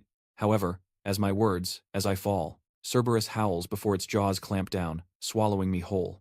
Simultaneously, another of its heads unleashes venom at Zoe. Players in the poison suffer continuous HP drain. Before long, a system alert appears.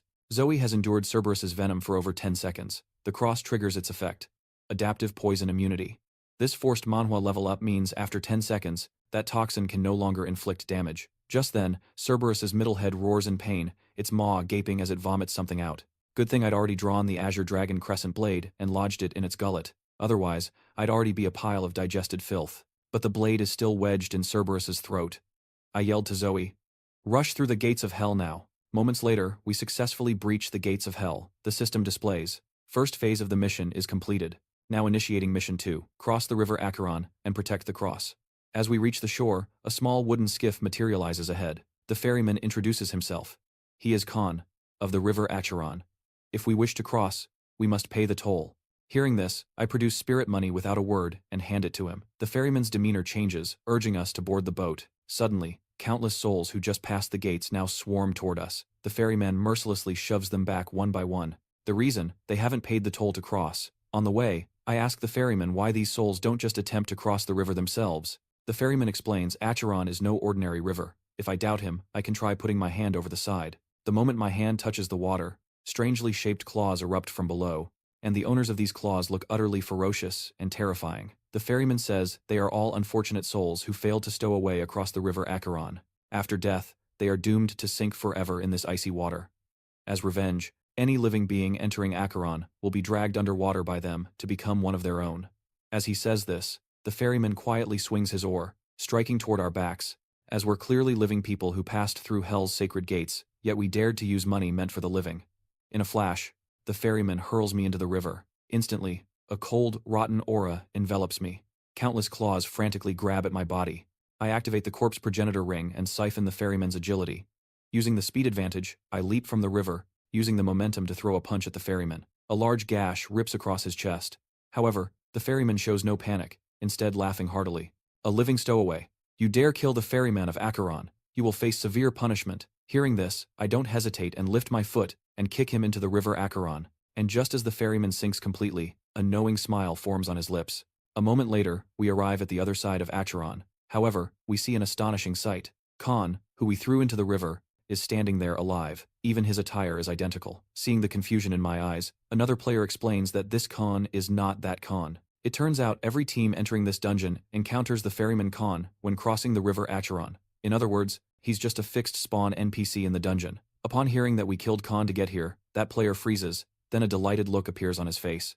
Actually, this is a trap deliberately set by the ferryman. Because if you kill the ferryman, the difficulty of the first circle of hell increases significantly afterward.